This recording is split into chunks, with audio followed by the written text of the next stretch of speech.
Have you ever felt the sting of hearing someone iconic is gone? A name you hadn't thought about in a while, but one that defined an era, a smile, a memory? That's what rippled through the hearts of fans across generations this week when the world received a heartbreaking update. Loni Anderson, the unforgettable blonde bombshell with a heart of gold and brains to match, has passed away. And what makes the news even more piercing? She died just days before what would have been her 80th birthday. It wasn't supposed to end this way. Not yet. Not like this. But before we continue, please subscribe, like, and turn on the notification bell for updates. Anderson, forever immortalized as the glamorous receptionist Jennifer Marlowe from CBS's beloved sitcom WKRP in Cincinnati, was more than just a beautiful face on television. She was the embodiment of a time when female characters began to push against the stereotypes. When beauty didn't exclude intelligence, and when laughter often masked deeper truths.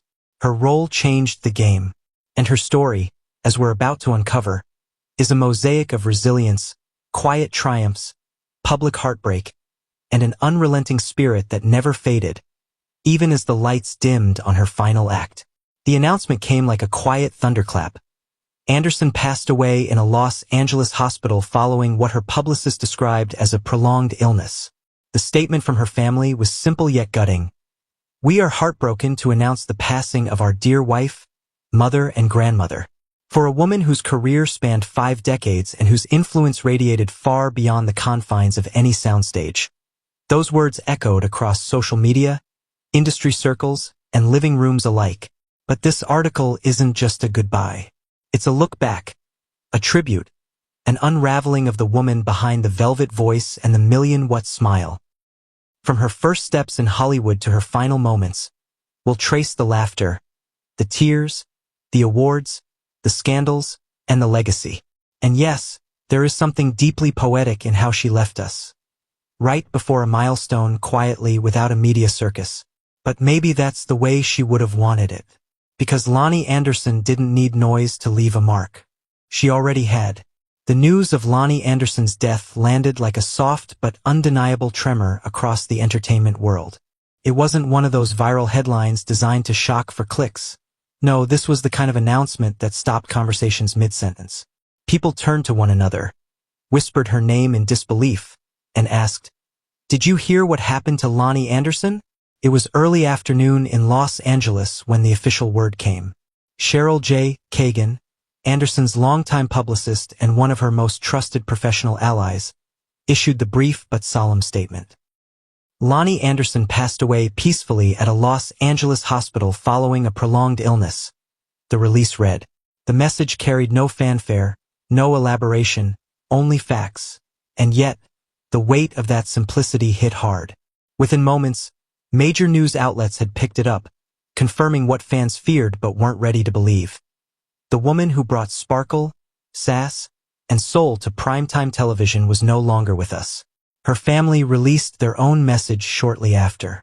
"We are heartbroken to announce the passing of our dear wife, mother, and grandmother." It read. The words were heavy with sorrow but also deep with love. The statement didn't just mourn a celebrity, it mourned a matriarch, a confidant, a presence.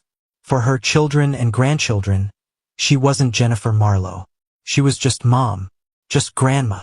But even within that intimate grief, they understood what her passing meant for millions of fans around the world.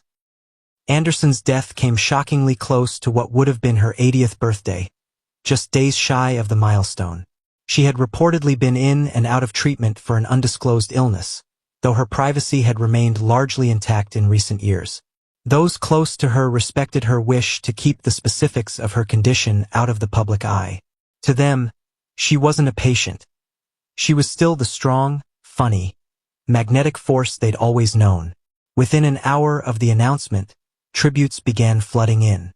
Not just from her industry peers, but from everyday people who had grown up watching her on screen. For them, this wasn't just a celebrity death. It was personal. Because Loni wasn't just part of TV history. She was part of their lives. Before Loni Anderson became a fixture in American living rooms, she was just a young girl growing up in the heart of Minnesota. Born on August 5, 1945, in St. Paul, Loni K. Anderson didn't come from Hollywood royalty or privileged beginnings. Her father, Clayton Carl Andy Anderson, was a chemist, and her mother, Maxine Hazel, was a model, two careers that may seem worlds apart, yet perhaps helped shape Loni's unique blend of brains and beauty. Her childhood was, by most accounts, modest but filled with dreams. She was captivated by the glamour of movie stars, even as she excelled academically in her quiet Midwestern neighborhood. From a young age, Loni showed signs she was destined for more than just local fame. She had a flair for the dramatic, a sharp wit, and a striking presence. After attending the University of Minnesota, where she studied art, she dabbled in local pageants and theater productions. It was clear she had both the looks and the talent, but she would soon discover that Hollywood wasn't waiting with open arms. Her early years in the entertainment industry were a blur of rejection, minor roles, and uphill battles. She played small parts in TV series like SWAT, Policewoman, and The Love Boat, often cast as the blonde beauty but rarely given the chance to show the depth she knew she possessed. Yet she never quit. In an era when the industry was saturated with aspiring actresses trying to land that one big role, Anderson stood out. Not just for her appearance, but for her determination. That perseverance paid off in 1978, when she was cast in what would become her defining role, Jennifer Marlowe on WKRP in Cincinnati. It was a game-changer, not only for her career but for the way female characters were written and perceived. Overnight, Loni Anderson became a household name. But behind the scenes, she remained grounded, shaped by years of struggle and an understanding that fame could be fleeting. Loni Anderson wasn't just another pretty face to pass through Hollywood's revolving doors.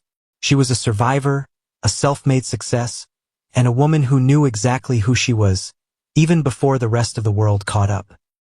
When WKRP in Cincinnati premiered in 1978, no one could have predicted just how much the role of a radio station receptionist would resonate with the American public. But then again, no one had seen Loni Anderson play Jennifer Marlowe yet. Jennifer wasn't just any receptionist. She was a revelation. Dressed in elegant suits, often perched behind her desk with effortless grace, Jennifer redefined the dumb blonde stereotype that had plagued female characters for decades.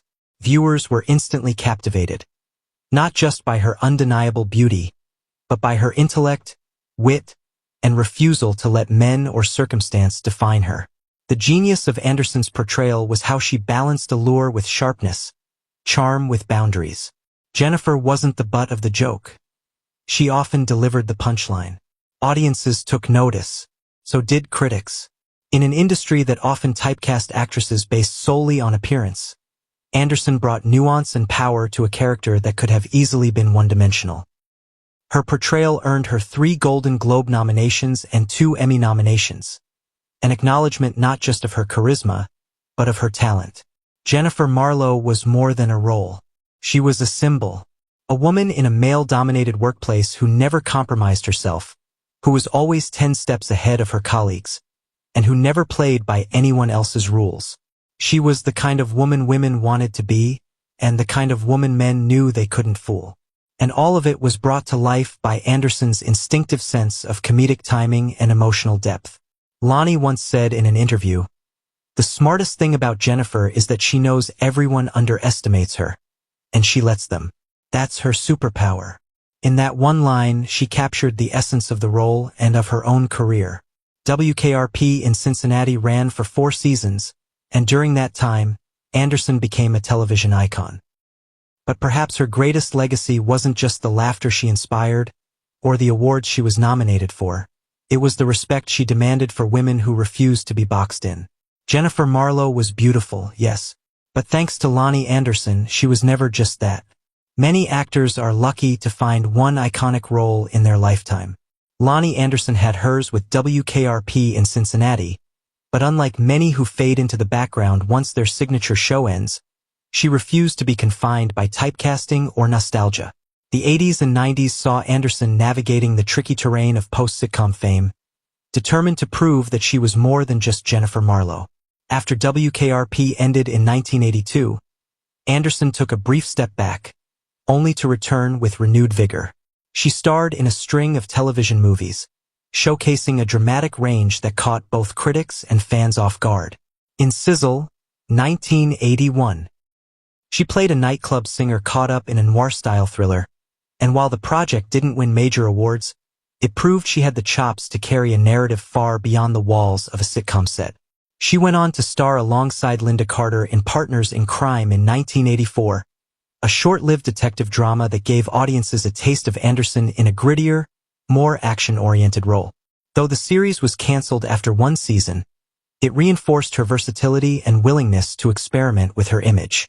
Throughout the late 80s and early 90s, Anderson found consistent work on television. She made memorable guest appearances on shows like The Love Boat, Fantasy Island, and even Sabrina the Teenage Witch, delighting audiences with her charm and self-awareness. She also showed up in the 1998 cult comedy A Night at the Roxbury, playing the over-the-top mother of the film's main characters. Another performance that proved she could still deliver laughs with impeccable timing. But she wasn't just appearing on screens. She was controlling her narrative.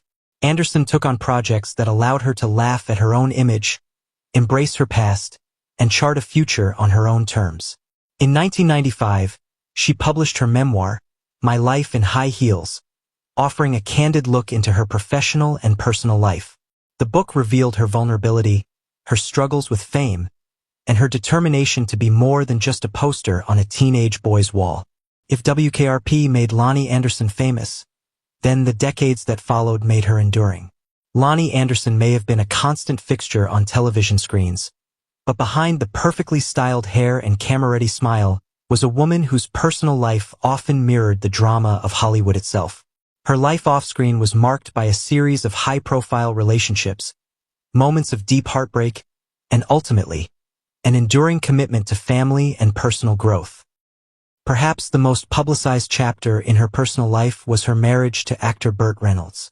When the two began dating in the early 1980s, they became tabloid royalty, Hollywood's golden couple.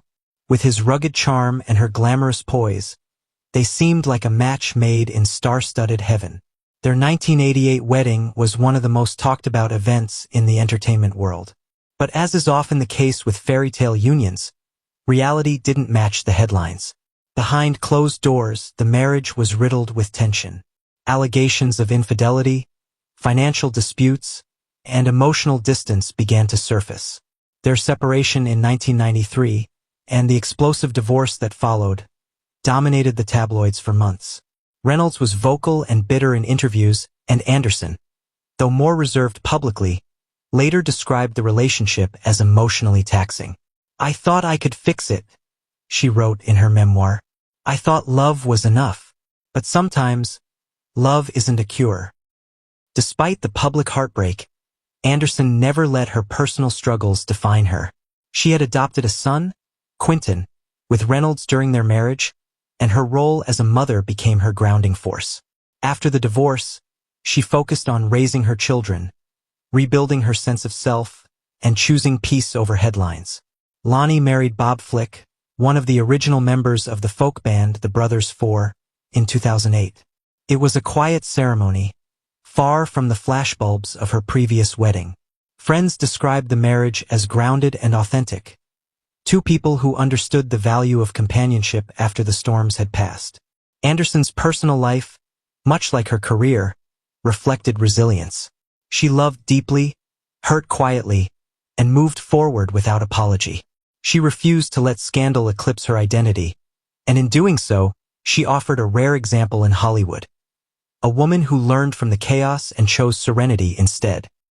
In the final chapters of Loni Anderson's life, there was a noticeable retreat from the spotlight, a soft fade rather than a dramatic exit. For someone who had spent decades under the glare of cameras and public scrutiny, her quiet withdrawal didn't go unnoticed. But it was also deeply intentional. Anderson had always known how to control her narrative, and when it came to her health, she chose dignity over spectacle. Details surrounding her illness remain sparse, as they should. What has been confirmed is that she passed away from complications related to a prolonged illness. Her publicist used the term carefully, offering just enough to inform without inviting intrusion. It's believed that Anderson had been battling declining health for some time, though she never publicly disclosed the specifics.